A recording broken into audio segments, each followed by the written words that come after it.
खुलुमबाय स्टुडिअ दं आं राकेश रामसियारि बे समाव नोंथांमोननो बड'लेण्ड बुब्लिनि गेजेरजों राजखान्थियारि मोनसे रादाब होनो नागिरदों बिपिएफ राजखान्थि हानजाया दिनै माबे लामाजों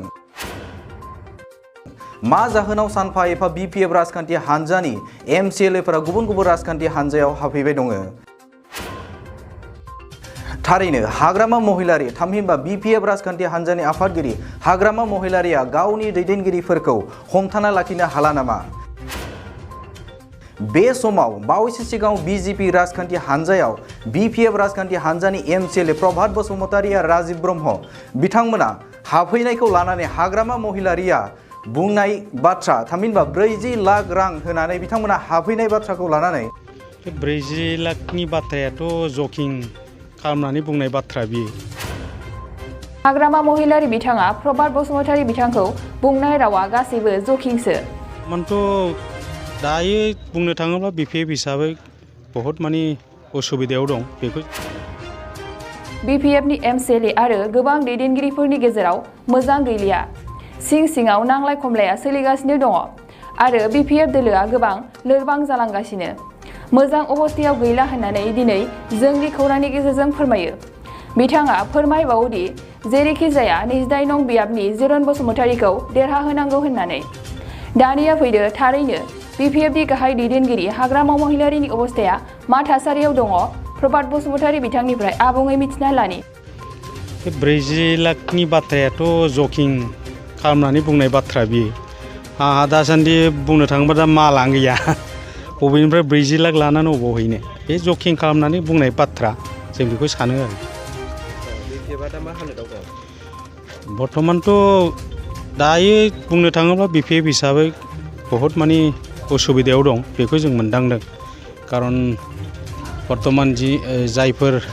गोख्रों दैदेनगिरि बिथांमोन दंमोन बे बिथांमोना सेरलिबिलि जानानै दं थांनाय एमएलए इलेक्शननि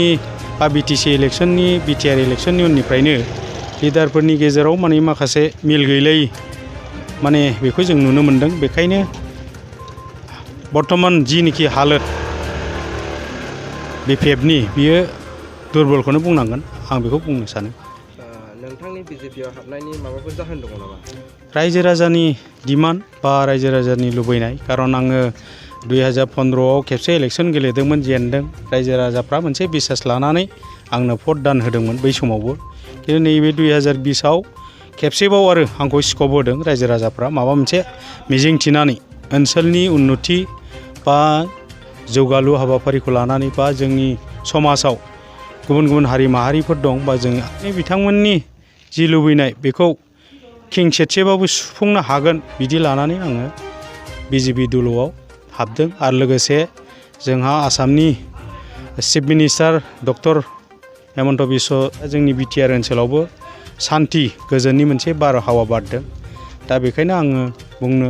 थाङो खारन बिथांनि दैदेननायावनो जोंनि बे बिटिसि ओनसोलावबो सान्थि उन्नति बा बिभिन्न जाति जनगोष्ठीनि गेजेराव मोनसे समाजारि बेबस्थाया गोजोर जागोन मोजां जागोन बेखौ मिजिंथिनानै आङो बिजेपि दलआव हाबनाय जादों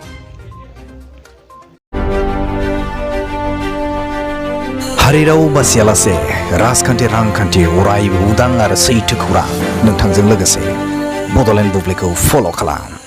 बाक्सा जिल्लानि सिङाव थानाय बासबारि रेन्ज बेकि जंगल उड्स रिजर्ट मानास नेशनेल पार्क बे समायना रिजर्टआव नोंथांमोना बर'नि ट्रेडिशनेल फुड्स गोथाव अमा बेदर सावनाय एवनाय लकेल दाउ बेदर बोरमा बेदर बायदि बायदिफोरखौ मोनजानायजों लोगोसे बाहेरायाव थानो थाखाय टेन्टनि सुबिदा दङ